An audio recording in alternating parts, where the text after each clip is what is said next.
Dan. Oh, Hey man, how are you? yeah, I'm a bit. I noticed my camera is a bit dark, isn't it? Here. Yeah, because of the curtains behind you. Can I? If, like that. No, no, that'll make it worse. I'm I'm here for a conference, Dan, in Nashville. So I've got people helping me out and everything. Good man. You've met Eugene. Oh, okay, cool. Yeah. Hey man, how are you? Man, look at him, looking good, man. So I'm at a Oh yeah, I'm watching. an event. I don't know. You would know more about it than I do, Dan. It's called the Money Multiplier. They teach people. It's in a conference on how to teach people how to use whole life cash value Okay. policies, and so I know I'm ecstatic at some point to come out to your neck of the woods. Uh, Oh, we'd love to have you. yeah, I'm stoked. Is everyone else on? So they're joining right now. So Clint Nylander is Ah, about to turn on his video, so you'll see the whole team. I'm gonna go back into that room, okay, and you've got at least Deacon, Darren, Bitter. My brothers might be joining, but there's a room of six of us perfect. in the other room. If one of you can give me ability to share my screen, Yes, I will. thanks. Hey, Jamie. Hey, How's it hey, going? good. Hey, Clint. We got you on I hope it's okay. You can probably tell, but guys, for those of you I haven't met before, I've got an accent, and you can take the boy out of England, but you can't necessarily take the England out of the boy. So I still have a remnant of a very dry, sarcastic sense of humour on occasion. All right. That's good. So if I get like some names, so who is the gentleman who's just kind of done that with his laptop, just next to Dan? So I get. Mine's Andrew. I'll just introduce Yeah. everybody for you, Okay. Great. Jamie. So on my left is Andrew DeBerry. Andrew is the president of Arimathea. He lives out in San Francisco. I've got Jimmy Coleman over here, and he is our chief growth officer. He's out of North Carolina. I have Borja Bragan. He's out of Madrid. He flew in just yesterday, and Fair. he runs all of our theological research. Okay. And then we have David Layton, I've basically met head Dave. I've sales. met Dave. I've had the Oh, privilege of meeting David and Clint. We shared and Hibachi. Clint. We got to share Hibachi Yeah, together. that's right. Oh, that's I had been there. But yeah, so Dave runs sales, and then you have Clint Nylander, who's the chief operating officer. So you've got all the oh, excuse me, and then on the call you have Deacon Darren Bitter, who also works in sales with Dave, and he's our newest team member. Okay, awesome. Well, Darren gets the privilege of being seen all by himself on my screen. All right, here. Just so all of you are aware, for those of you who I haven't met before, Dan speaks very highly of you all. Just so you know. So there's he. I'll probably talk about that in a lesson today, in terms of the power of praise. I do or don't know really what Dan has shared about today's session. The way I'm looking to structure it is to do kind of what I did in Laguna Beach, where I'll do some one-way traffic, some one-way teaching, and then open it up to where you guys have got questions regarding situations you're facing. Does that sound like an appropriate, still, Yes. Dan, way to go about it? So, Yes. all right. So, just humor me for a moment. Obviously, Darren, I can't see your glorious face, but I do know you're decent from the neck up. Oh, there you go. All right, again. Okay, so just a quick show of hands. I'm not going to do a bunch of this today. How many of you, like me, you do believe your ability to communicate is critical for what you do for a living and just in life in general? All right, look at that. Every hand goes up. Funny. All right. And before I start teaching you guys communication lessons here, uh, just hear me. What benefits would you guys come up with to be better in the area of communication? So, Jimmy, I'm going to start with you, Jimmy, since Dan speaks so highly of your sales abilities too, like extremely highly. So, Jimmy, what benefits do you get if you're better in the area of communication than where you are today?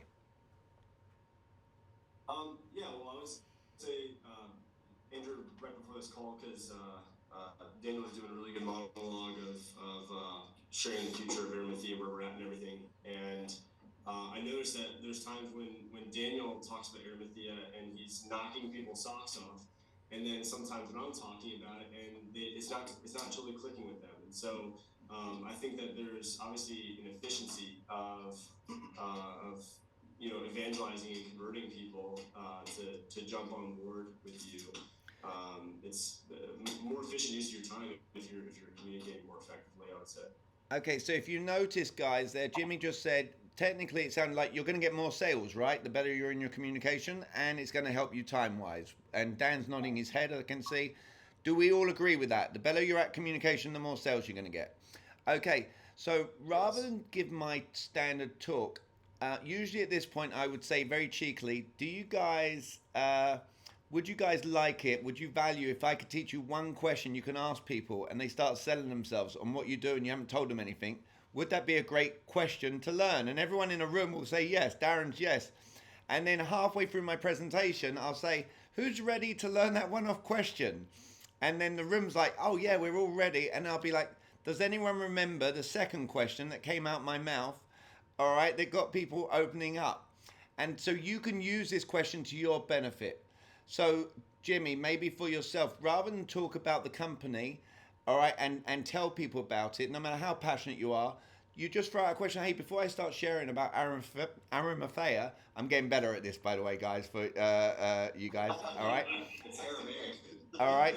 I usually joke that I speak the King's English, so however I pronounce something is correct. But like, we'll go with the idea being is, guys, it can be a game changer in your sales, and it doesn't matter what the environment. If you just say, hey, before I share, what benefits do you come up with for XYZ? And I promise you, the person in front of you will just start sharing the most random of information with you. Like they'll be like, oh, you're not aware. I've already spoken to so and so. They've already sang your praises, and we are all good. Are you guys understanding of the concept? The client should be the one doing all the talking, ideally. All right. So if you're starting your meeting with, let me start by telling you all about ourselves and why we do what we do, that would in effect mean you're doing all the talking. All right. So you can literally start. What's in it for them? Watch this. I've got all of you to agree that you're going to get better in your more sales, the better you are in your communication. So usually my mission during this talk is to show you I know more than what you know. Because then you get to connect the dots, right? Like, oh, he asked what benefits. Jimmy said he'll get more sales. So all I have to do is, can I teach Jimmy things he doesn't know? All right. And that's the same concept psychologically you're going to be using when it comes to whoever you're approaching for business. Now, when you look at the screen now, you'll see things like all these things on the screen, right? Trust, credibility, they're all very important components. This is usually going to be my third question. So what I'm doing for you guys today, I'm basically peeling back my presentation so you understand why I'm saying what I'm saying, so you can integrate the same thing for yourself. So I'll give you an example. Usually when this slides up, here's what I'll ask people. And I'll ask you this genuinely. Do you all have faith in Dan? And Dan has become a client of mine. Do you all have faith in Dan that I must be pretty good at what I'm doing communication-wise? Or do you have to know anything about me to feel like I've got that sense of credibility? So do you have to know something about me, or do you all have faith in Dan? How would you, I already know Clint and David because they've seen me speak before. All right. Do you faith in Dan, or you have to know stuff? What would you say? I don't have a ton of faith in him.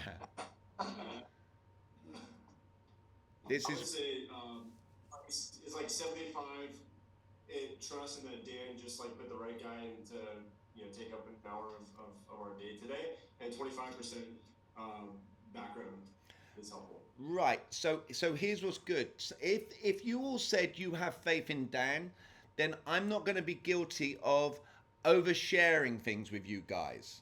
All right, which is the way you've probably all heard the notion you can talk yourself out of a sale. You can be talking too much. All right. So if I share with you, Jimmy, since you were the one who said, and if you were the one who said 25%, let's say I said I've been invited to speak at the Pentagon, Jimmy, to teach for transitioning military members when they get out how to communicate. Would that give you some sense of credibility? I must be somebody if I'm invited to speak at the Pentagon of all places to teach them how to communicate. Do I have your Have I built my credibility up in your head that we're good now? Yes. Oh my gosh. Okay. So. Andrew's a lieutenant colonel. So That's a high ground. So my point is this: I'm not going to be guilty of oversharing. It means I don't need to share with you. I take my clients away to watch AC Milan play at the San Siro Stadium. And the fact you've got Borja there, I definitely want to go to Madrid in my bucket list, by the way. So don't be surprised if I throw out some groups. If you love what I share here today, Borja, I promise you, I'm actually going against practicing what I preach. Usually I'll just throw out a very subtle, hey, whenever I do these, I always get people inviting me all around the country and around the world to give these presentations. It's called what's called group psychology selling. And we'll talk a bit more about that today. But this is me taking a client of mine to AC Milan that I don't need to share with you, oh, Jamie really treats his clients really well. I'm 47 years of age. Darren just smiled as he saw this screen, so I take it Darren knows what movie this is from. Okay, so Darren, unmute yourself just to help everyone out here. Has anyone not ever seen this movie? If in the room, you've all seen it. Okay, so all answer me this, guys. What is Daniel's son? What is he being taught here? What's this refer to? On, wax off. Wax on, wax off. And Darren, when he's learning wax on, wax off, wasn't he like,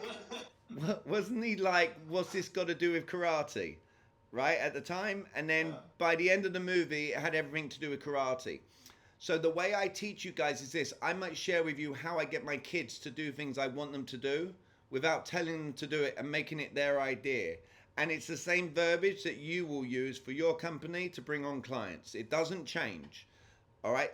The way I teach is to make it very palatable so you understand your personal life and professional life can coexist with your communication. You can't be amateurish in your communication with your kids in your home life and then suddenly become amazing in your sales, in your professional existence. All right. So you will have some wax on, wax off moments here today where I'll share with you how it transfers to your industry too. Now, the first lesson I usually make is, am I oversharing? Watch this. Can we all agree? You guys don't know too much about me. Even Dan, what do you, our first session we know we love Egypt, all right? But apart from that, there's not too much you know about me. And I make that a lesson for people. We have to be irrelevant, all right? As much as it might not sound like it helps our ego in a sales environment, we always want to make it about the other person. So I'm going to encourage you to not start your dialogue with someone, let me start by telling you. You want to remove the words, let me start by telling you, because now you're talking about yourself. Dan, in a former life, I'm going to say a disclaimer, so I'm not recording this, by the way. You might be, your end. But I am going to say, since your financial securities, let's say I talk about Edward Jones. I am not officially affiliated with Edward Jones. I'm an external coach that many, many, many financial advisors have hired with Edward Jones. I'm not officially affiliated with Golden State, LPL, Aaron Fair. I am an external coach that guys entrust to teach them how to move forward. Edward Jones is a client of mine whereby they will start by telling everyone how old the company is, that the son never stole, that they'll tell all these things. And my clients have shared, Jamie, you've shaved off 17 minutes of my meeting. Can we all agree that's a pretty powerful 17 minutes, all right? Because it's all irrelevant. Anytime you feel compelled to share a statement, try and tweak it into a question. All right, because what we want to do is what we call extract value. You don't want to tell someone why they should value you. You want to ask them, is this something you could value? If you want to say you're over 100 years old, you would make it into a question. Does it give you a higher sense of confidence going with a company that's been around the block for the last 100 years? And wait for the person in front of you to go, yes. And then if you want to evoke more emotion, you just say, hey, just curious, why would that be something? And now you let them start talking and elaborating on why that matters to them. Are you guys liking this stuff so far? I've got obviously a lot more, but we'll get inside. One of the things I love that Dan said to me is Dan was giving a presentation the very next day and he changed his presentation to make it more interactive. Whenever you're talking, whether it's one-to-one, if you are ever finding yourself doing presentations, talk is not talking at a room. A talk is talking to a room whereby you're getting interaction back and forth from people. And you'll find the more you pose things into a question, the more you're going to see people's heads go like this as you're talking. Just as an extra lesson, in body language neurolinguistic programming, if you're in front of someone and you want them to get them to nod their head, just as you're saying something, do this. Hey guys, can we agree communication is very important? All right, and you're good. The only that usually I'll get laughter with this. The only person who ruined that moment for us, and you'll laugh with predictability, is I say Bill Clinton, because he goes, "I did not have sex with that woman. I will absolutely cooperate with the authorities." All right. So if someone ever says the words "I did not" and their head is doing this, they are lying to you. All right, just so you're aware, the body can't lie. All right, and neurolinguistic programming body language is critical. It's the way you can do an action that causes a predictable reaction. If I go like this to someone and fist bump, they're going to fist bump me. If I put my hand out, they're going to shake my hand, and it's a great way to use agreement. All right. If you want to use language like this, hey, what is the one thing you value the most when choosing a financial advisor? All right, and you're doing this, you're basically essentially in their body language saying me, not just anybody, just as an example in your body language. But first lesson, don't overshare. And you guys, have you guys been to enough meetings now to have a speaker like myself where you do realize there's a lot of ego and the speaker talks for 20 minutes about themselves and why you should listen to them? Have you all been to one of those before? And you're like, when are we going to learn something? I'm trying to make this a lesson for you that you don't really know anything about me other than what Dan has shared with you. All right, just as an additional, so don't overshare. Now, all of you answer me with this. I can't do justice to this particular lesson. I get better in my ability to sell. I get better in my ability to communicate because I get to teach you guys on this kind of occasion, okay? Let's say I teach you something today. I believe if I've been reading body language right, Darren, it looked like you've taken a note or two already. Am I accurate with that? Okay. And maybe even Borja, I think. So maybe Borja took a note or two. All right. So that's me reading a room. When you're presenting, you don't want to be looking at a screen doing this the whole time. All right. You want to focus your energy and read the body language you're getting from people. Let's say I teach you something here today in a one-word response. What should you all be doing to get better at something?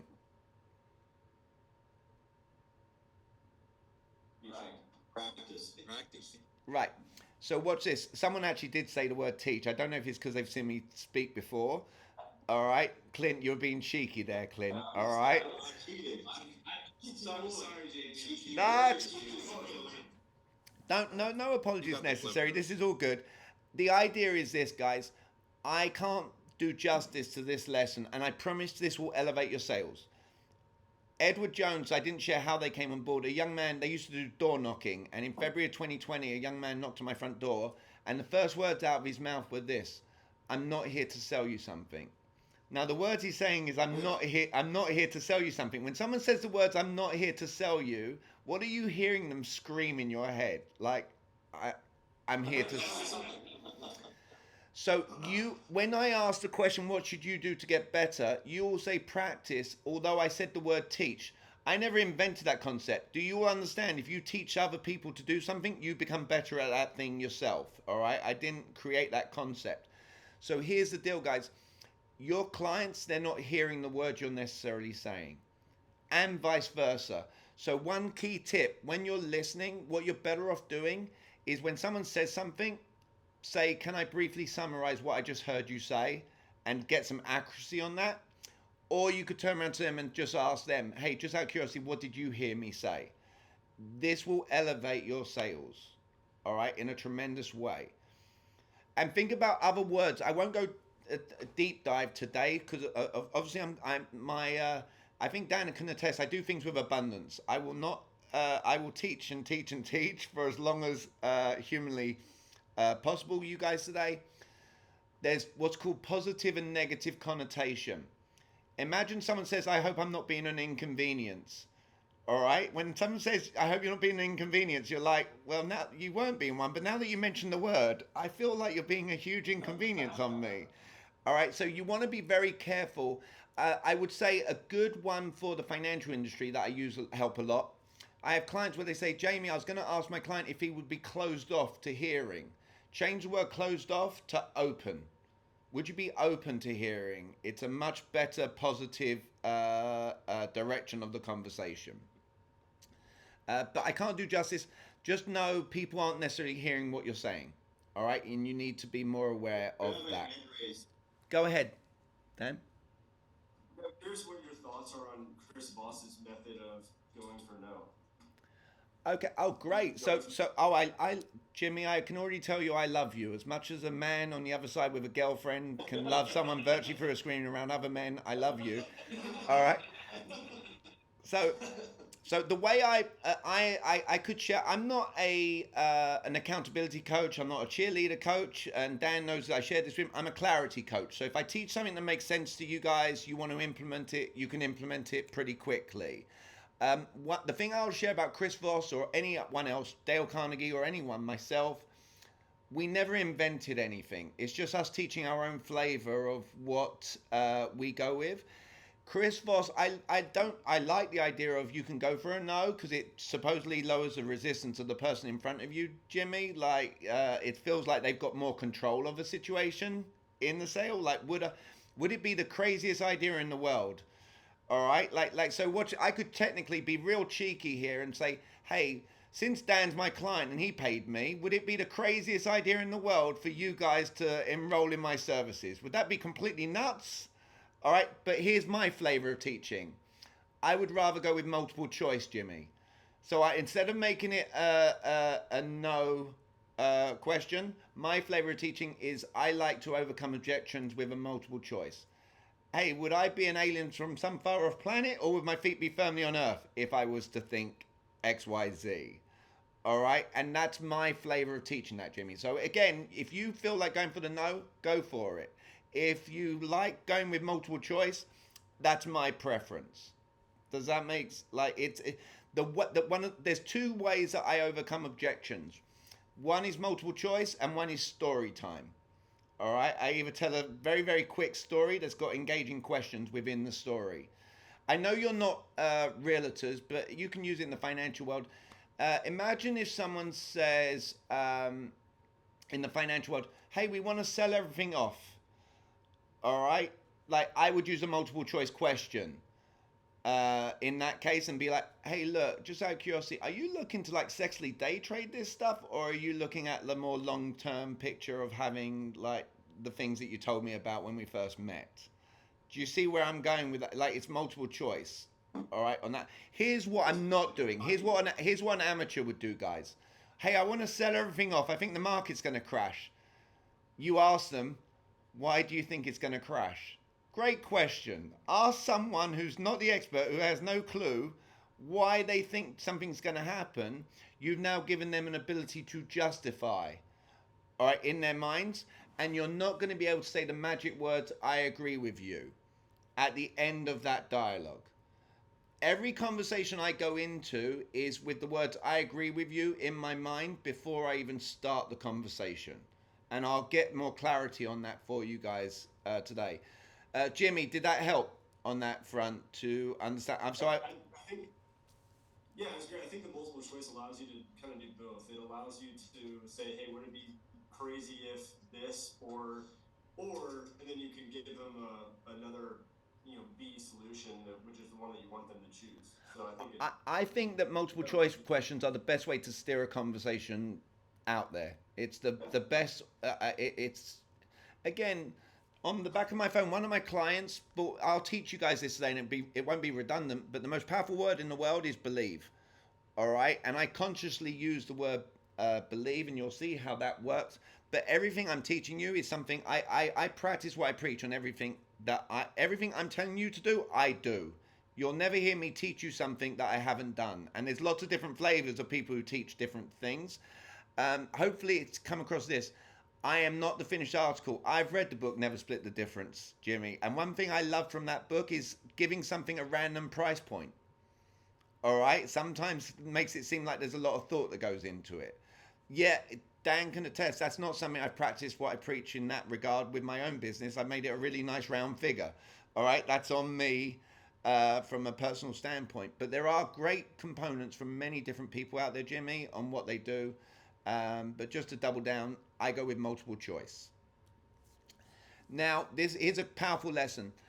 You can probably tell by now, I do not put this accent on. It does make me sound really intelligent in America. So I kept my accent strong.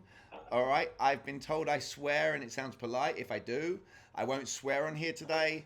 I am now a proud American. All right. And you'll laugh at this, but I own a truck. Yay. Like America. All right. Okay. It's not turned me into Captain America just yet. Watch how you answer this question. I'm making a lesson for you. Can we all agree I can't teach you everything in communication, even if in an hour and a half or 2 hours or however long it is? Can we agree factually I can't teach you everything? Are we in agreement on that? Yes. Okay. Here's what now happens. You can't come up to me at the end and say, Jamie, thank you. You taught me so much. I'm going to use everything that you just taught me and go out and have success with this. You guys in the world of financial advising, you don't want people coming up to you, thank you, you just taught me so much, I'm going to go and self-direct based on the advice that you gave me within 1 hour. All right? But you on purpose have to leave people feeling like there's more to come. Does that make sense? Like I do not get people. I've had 4 people so far since yesterday's talk come up to me and be like, I want your services. Not one person's come up and said, Jamie, thank you. You just taught me everything I need to know. Why? Because I posed that question during my talk. These are all things hopefully you're getting that you can implement into your verbiage when you're in front of someone. All right? You've got to leave people feeling like there's more. And you come up with your own James Bond, Captain America slide, however you want to transition that for yourself. You've got to make sure, though, you're posing the question, can we agree I can't share everything? All right, from that standpoint, it will really help you for future meetings as well. Now, building rapport, every one of you has probably heard about building rapport, correct? All right, like Andrew, if I asked you, how do you define building rapport? What would you say building rapport means to you? Building trust and a relationship. Okay, building trust and relationship. Anyone else got any other answers on what they think building rapport is? Finding commonality. Okay. The reason I ask multiple people is because everyone's got different definitions. And again, it's an area where I'm going to share, this is my belief. You implement it if it makes sense. Building rapport, just like Darren said, is people do business with people they feel the same as. They're less likely to do business with people they feel different from. All right, so the goal is there's no script. All right, and there's no word for word. You do not need to develop a British accent after today's training too, just for reference, all right? But do any of you, other than Clint is not allowed to answer this, all right? Dan already knows the rules. That anyone who's seen me speak before, does anyone remember the first question that came out my mouth that got all of you to raise your hands? Basically, do you guys find value what I'm about to talk to you about? Something No, so what's it? So here's where I love it. No one ever. Here's the good news. No one ever remembers the question, specifically, meaning no one's going to know. I'm a complete happy, self-confessed nobody. If you ask to anyone in the world, do you know Jamie Miller? No, I'm happy with the existence I create without the social media presence. If someone says I need your LinkedIn, I'm like, I'm probably not going to be a great fit for you if that's what you need as a reference to work with me. But here's 3 words that I use to build rapport. Again, you don't need to use the same 3 words, but I use these words. You like me in a question. So I started, hey, before I start teaching communication, how many of you, like me, believe your ability to communicate is critical for what you do for a living? Show of hands. And then every hand went up. Can we all agree you're all different? Borja can be like, I'm from a completely different country.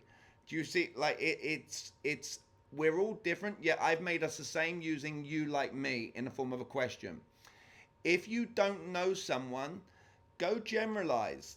Hey, like I brought in a client one morning at my gym where he happened to be at the piece of equipment I was at for the first thing. And I'm like, hey, mate, are you like me? Do you like to have fun when you're in this place? And he goes, yeah, man. If you go up to someone and say, are you like me? Do you like to have fun? And they say no, I would run away from that human being. All right. If I go, Darren, are you like me? Do you value honesty? Yes, absolutely. I've never one time ever had someone say no, please lie right to my face. I love it when someone does that. All right. Okay. So the idea is I'm going generalized. You could go, are you like me in you value time? Everyone will say yes to these things. The more specific you get with your you like me for what you do for a living, the more likely you can bring on a client in one meeting. For me, it's do you value communication? Because that's what I'm going to be talking to you guys about. For you guys, are you like, let's say you're trying to get an individual to meet with you, are you like me in understanding that not all financial representatives are created equally and that they don't teach a lot of financial literacy to us growing up in the world? And now what you've done is you've got specific to what you're going to talk about. And on top of that, if you can get them to believe you're all not created equally, they're going to less likely find it capable to ask you for lesser fees or say you're expensive because you've already got them to buy into the notion you're not all created equally. Does that make is that a good lesson? I feel like some of you wrote that down as a, but that's a critical play. I always start with the rapport build at the beginning. Maybe, just real quick. Yeah. I think Andrew and Jimmy saw, but when I changed my talk for my pitch, my opening line was, do you, like me, believe that Jesus Christ should be the Lord of every aspect of your life? Because I had this big crowd of Christians, and I wanted to get them all to raise their hands. So I think raise your hand, and they all raised their hand, and so it was effective. It was, yeah. I can tell you factually, I've seen people do it completely. Where they've used the word you like me and lost rapport. I'll give you an example of a fact. I've not said this in years. I saw a speaker in front of a room. How many of you like me have been married and divorced twice, made and lost millions and made them back again? Like, how many of you like me have done that?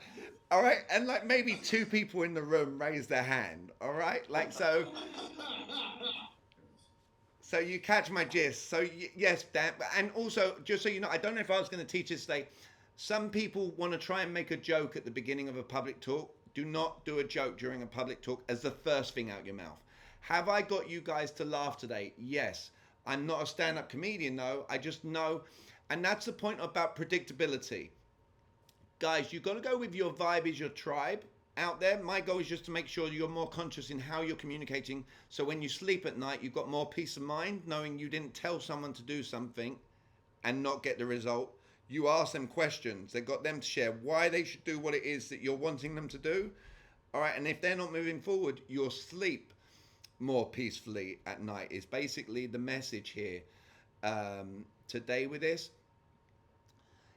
If you know what your humor is, I know when I did the wax on wax off, there was like a joke where I literally felt like turning around to you guys. There was something humorous that went on where someone said something. I was going to say, guys, it's not that kind of workshop today. If you were having a thought of a different connotation with regards to wax on, wax off. I don't know what that was, but it was the idea is this. When I say I'm a proud American, I drive a truck, people laugh. It's good for you guys to create predictability. All right, so I do my mind reading thing, all right, with the King of Diamonds that some of you have said. I'm not going to do it here today. I've just literally told you what it is, all right? But it always is predictability. If you're going to take notes on something to help you out just for today is there's three components. Everyone likes threes, things in threes. So the first thing I look to do is gather information. All right, the only way I know I can gather information is to ask questions. All right, the goal is to ask the very best questions. The more specific the question you ask to the outcome that you want, the more likely you will get that outcome. The second thing I call it is garnering understanding. No one in the world wants to or likes to be sold. All right, they don't like it. So if you can get someone in front of you to feel like we would be doing the same exact thing right now, if I was you, they won't feel sold. So there are 4 words consciously you can use that I credit. just like I was saying to Jimmy, we all learn things in different ways, whether it's Chris Voss. Some of the things I've learned are from being married to my ex-wife. And I'll give you an example where this came from. The greatest lesson, the 4 words that you want to consciously use are, if you were me. All right. And now I'm going to teach you where it came. Look, so watch this. Hey guys, hey, Borja, if you were me and Dan invited you along, all right, and you had aspirations to go to Madrid and speak and go and see a game and enjoy all the festivities, would you be wanting to make the best impression during today's meeting? Borja's going to go, yes. What I'm not saying is I want. I'm putting Borja in my shoes just by subtly saying the words, if you were me. All right, here's where it stemmed from. With my ex-wife, I don't know about you guys and wives, but my ex-wife was never very good or forward-thinking when it came to saying the word sorry. And very rare as a man are we ever in the right. Okay, it's very rare. But once in a blue moon, all right, we might be in the right. And I realized the communication, the approach. If I went up to Rachel, my ex, and go, I cannot believe that you did X, she would never ever say, I'm sorry. Then I'd go away and I'd come back and I said, you know what, I thought about it. If I did the same thing that you did, you might have been a little furious. She goes, you know what, Jamie, when you put it that way, you're right, and I'm sorry. I was like, I'm onto something here. So as a result of that, if you were me, I've got video recordings of a client getting hung up on, and I've got the recording of it where he called up, left a message, if you were me. She called back and left a message of apologies saying, sorry, I was running late. Please give me another chance whenever you decide. All right, so I guess they call it having the receipts. And maybe if today I can play that message for you guys. All right, it's slide 117 on my curriculum. If you're intrigued, I actually brought this lesson up in Laguna Beach purely because I was the only one who asked for a bar stool and I made it a lesson whilst I was there. If you're ever speaking in front of a room and you want to build rapport, if they're sat down, you sitting down, you're putting yourself more on their level. When you stand up, you now become the expert, the authority figure, all right, in what you're talking about. So that's just an additional lesson that I didn't know I'd teach today, but it's part of what I taught last time to you guys. All right, so you guys are wanting to work and bring on clients who are a bit more savvy. Am I accurate with that? You're not looking, all right, so watch this.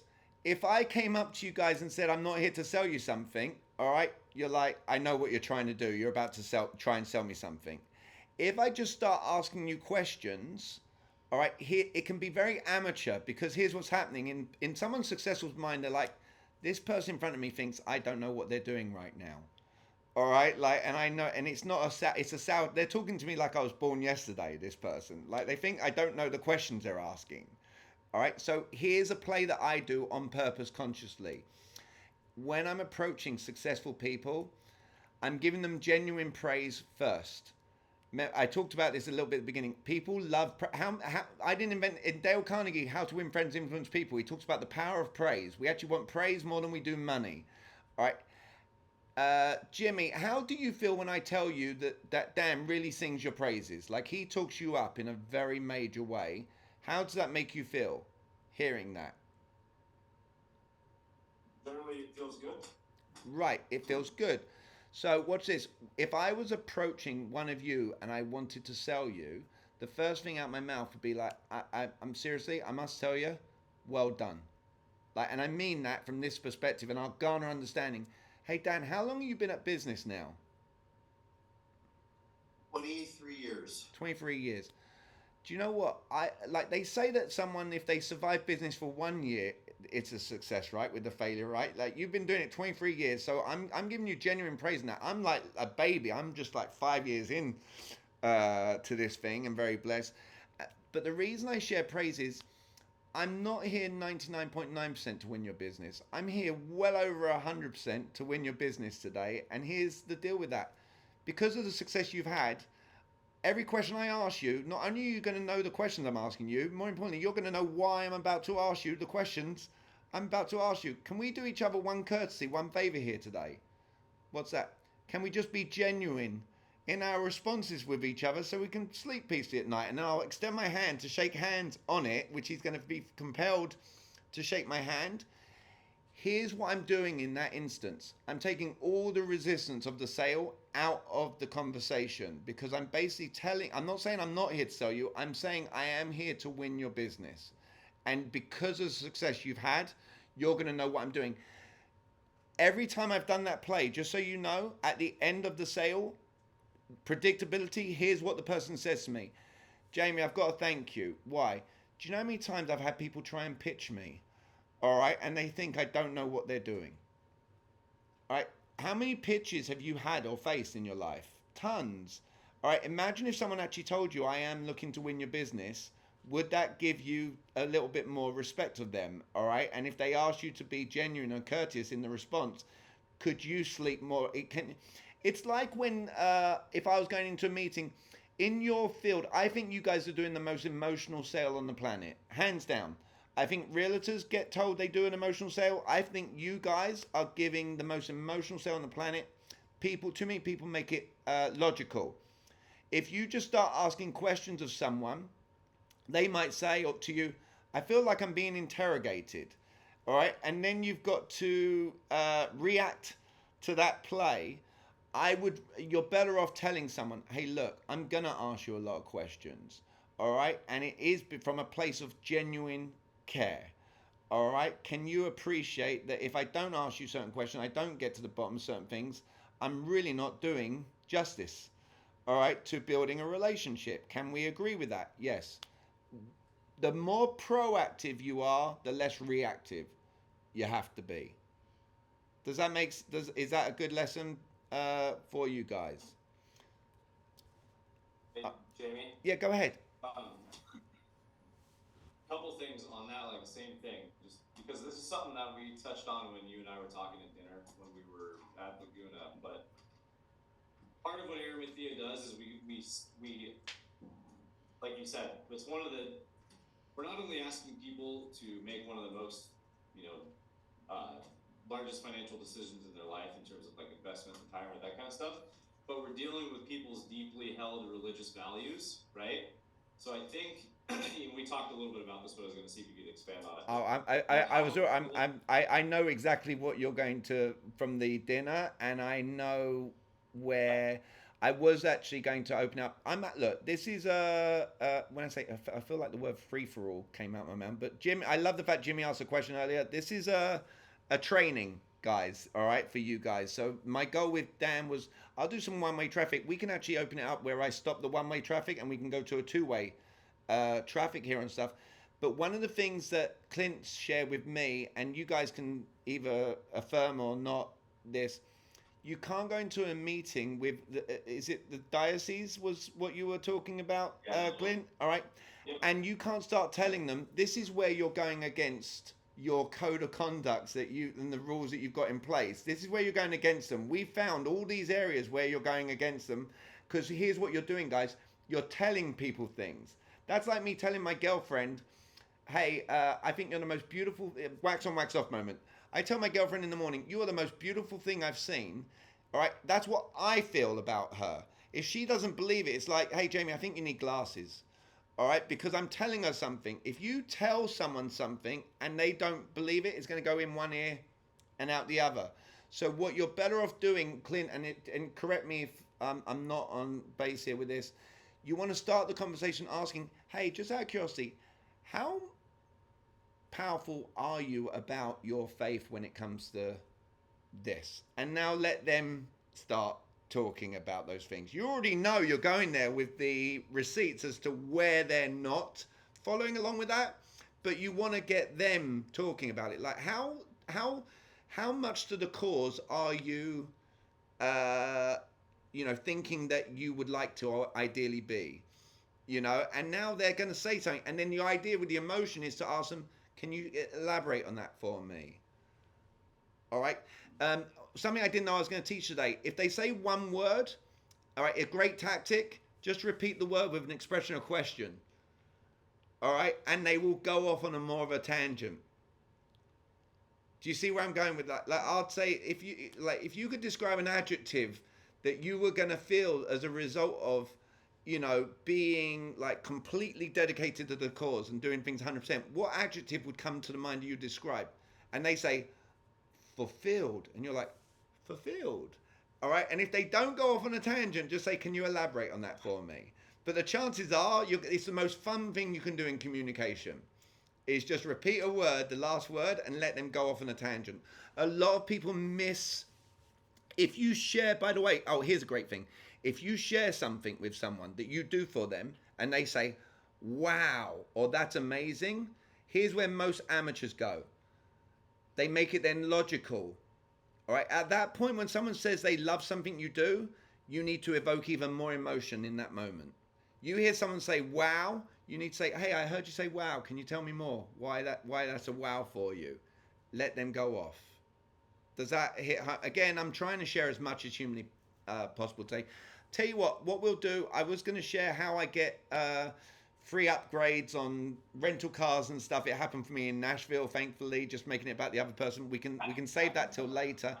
Dan, it feels like at the 45-minute mark, this might be a good mark to actually open it up to those kind of questions. But Clint, was that helpful for you? Clint, did I answer that part for you guys? Yeah, no, that's good. I just want to make sure that we can do this because I know we only have about like 10, 15 minutes left. So just make sure Borja has a question. Yeah, go ahead, Borja. Question.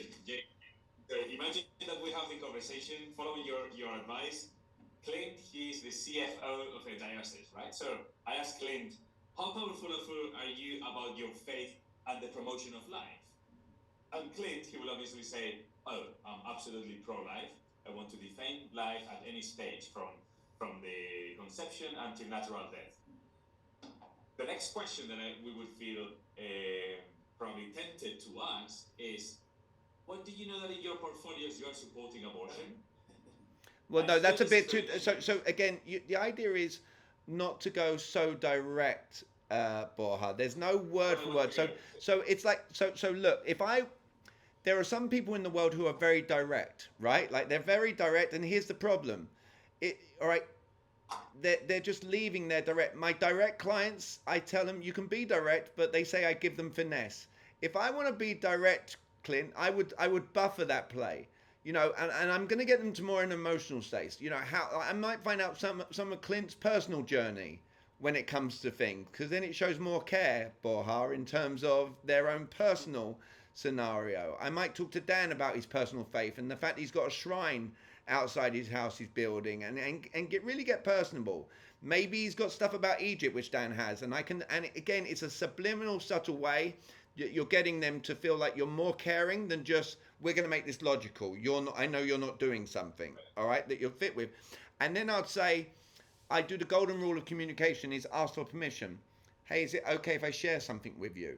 The mere second I say, is it okay if I share something with you?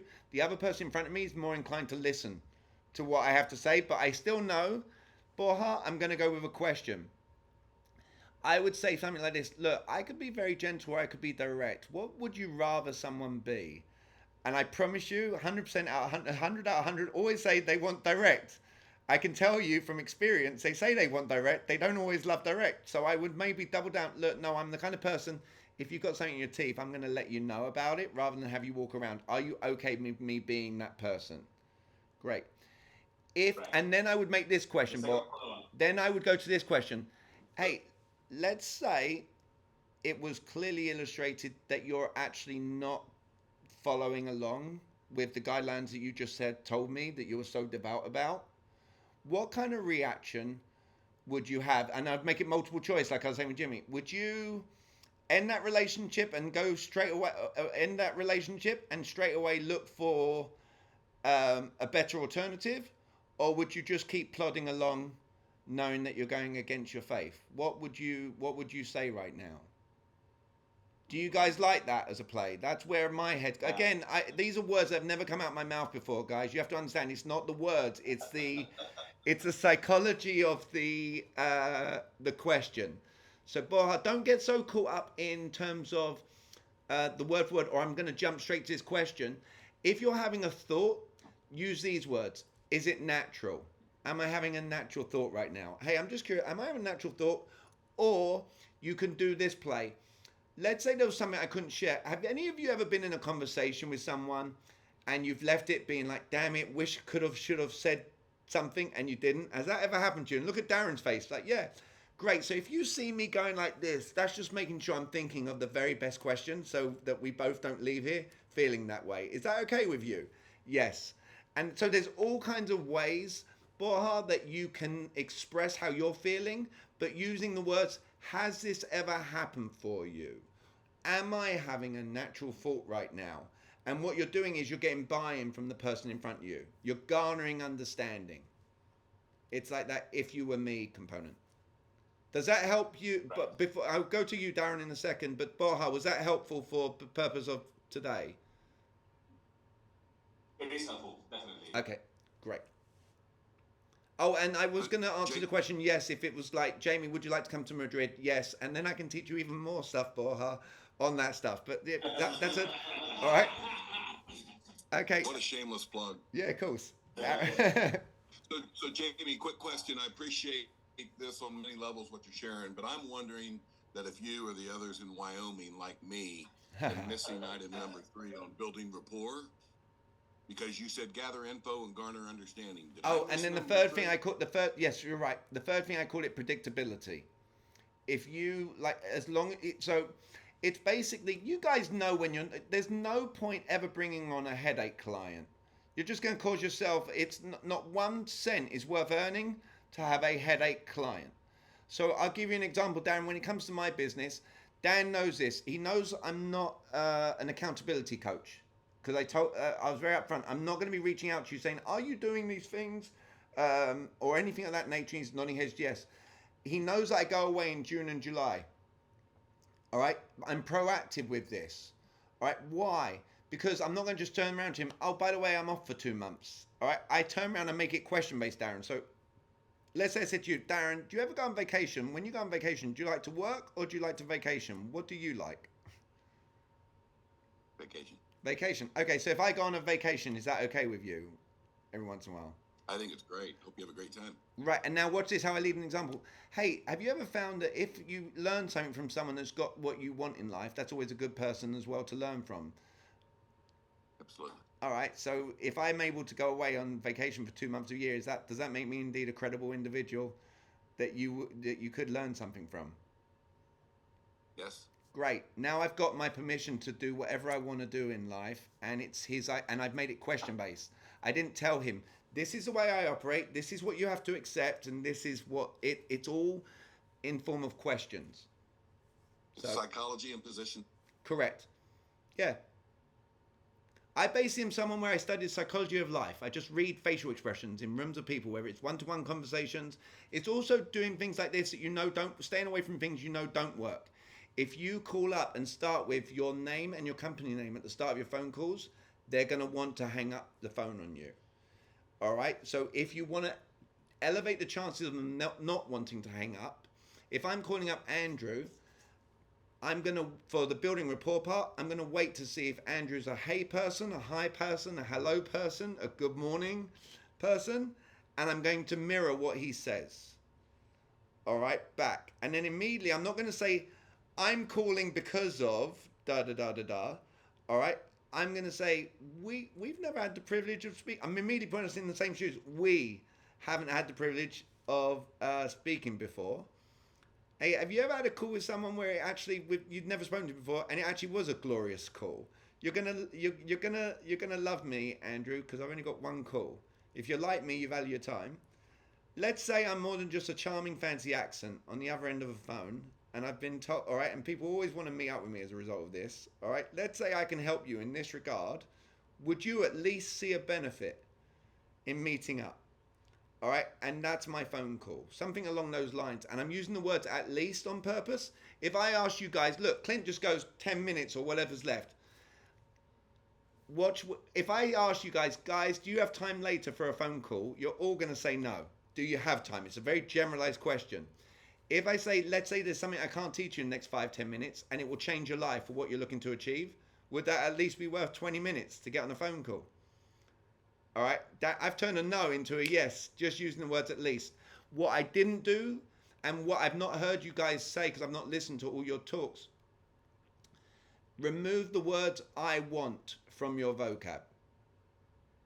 The only time you'll ever hear me say the words I want is when I'm teaching people not to say it. Do any of you, like me, have daughters? All right? Any of you? Okay, for those of you who have a daughter, I don't know if your daughter did this, but my daughter, 8 years of age, came up to me and goes, Dad, I want a cell phone. And I very quickly said to her, no, Ruby, your brother didn't get one till he was 12. All right? My daughter can get anything from me, but I didn't care what she wanted when she said, I want. So strangers, dioceses are not going to care what you want, all right, to do for them. Saying the words I want from psychology perspective, as Darren just said, there's no emphasis on the other person. All right, so you want to, if my daughter would, you're gonna laugh, guys, predictability. What if my daughter would have come up to me and studied conscious communication or read Chris Voss's book or something of that nature and came up to me and goes, Dad, do you care about my safety? As a first question, do you see the power in how an outcome of a conversation can go completely different on how you start it with the question you start? What if she knew to evoke emotion? If I go, yes, I care about your safety. What if she did the play I taught you earlier, evoke more emotion? What if she goes, why do you care about my safety? Oh, Ruby, like, I love you. I would hurt some of my bare hands if they were to mess with you in any way, shape, form. And what if she went to evoke more emotion with the how? Dad, how would it feel to know I'm safe at all times and my whereabouts? Ha ha ha, very clever, Ruby. You're not getting a cell phone. That's an objection. That's an objection. But what if she goes, well, now I'm a little bit confused? And I'm like, huh? She's like, well, there was this strange man at the school. He was freaking my friends and I out. She's getting a cell phone. Why? She focused on what I wanted first. That's why I'm saying to you guys, focus on what they want first. How important is it to you as a diocese to live true 100%, not 99.9%, 100% to the cause that you're looking to follow? How important is that to you?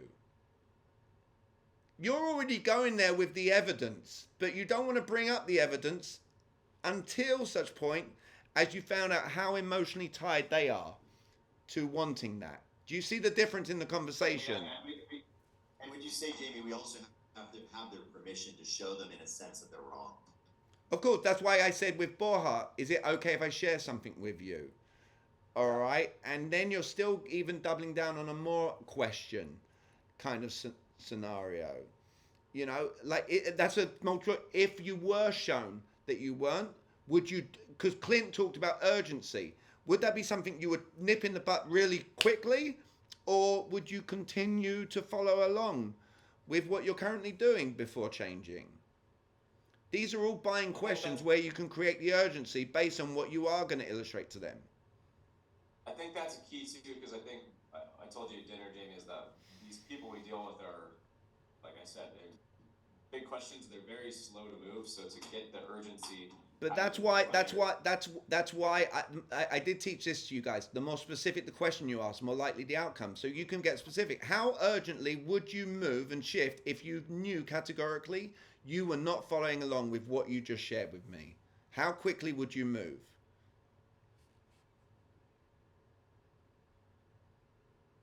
Are you guys liking that for yourself? Well, it looks like. Yeah, it's great. Do you ever use value-based pricing for your own consulting? So I always, well, maybe yes or no. So it might be my flavor of doing this, Jimmy. I don't share what the investment is at all until I've extracted true value. All right. So I never told Dan what the investment was for my training until I said, hey, just do you have pretty big aspirations or low aspirations in life? All right. Well, knowing what the right answer, I've got big aspirations. Okay. What kind of value do you place on being, and then I might use group psychology. Hey, some people have told me it's priceless.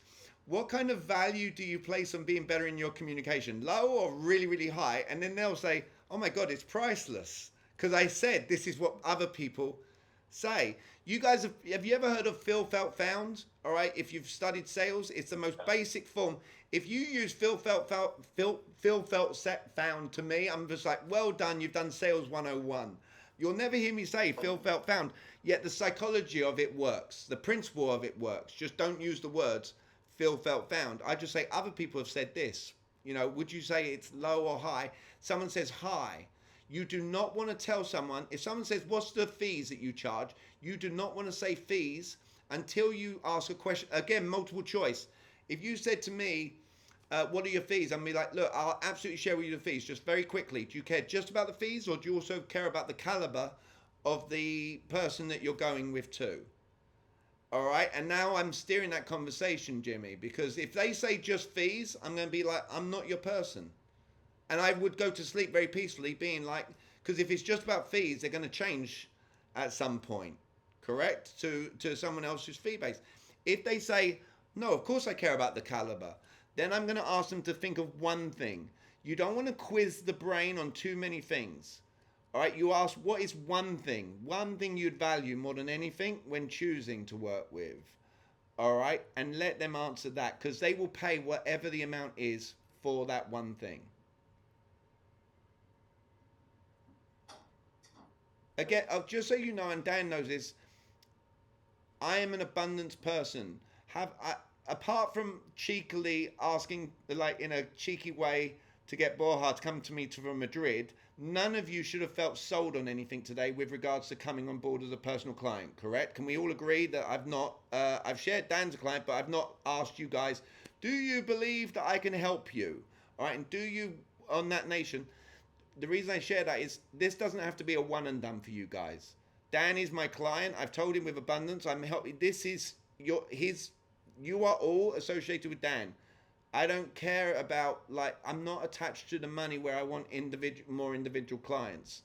It's more about, can I be a great reflection on Dan?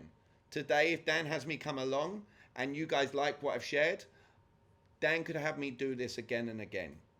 Does that make sense? For anything I haven't shared today with you guys, I'm happy to do a session. If you guys have a question about something you're facing, you can go through Dan, or we can figure out something where you reach out. But that's what where Dan has made an investment, and I'm fulfilling my promises, and that's another lesson. The word promise, I call it the most dangerous word in the world, because if you do not deliver on your promise, you're never going to get referrals. No one's going to refer you business if you're like making promises you don't keep. Does that make like because you did agree? I can't teach everything. Look, I can keep scrolling.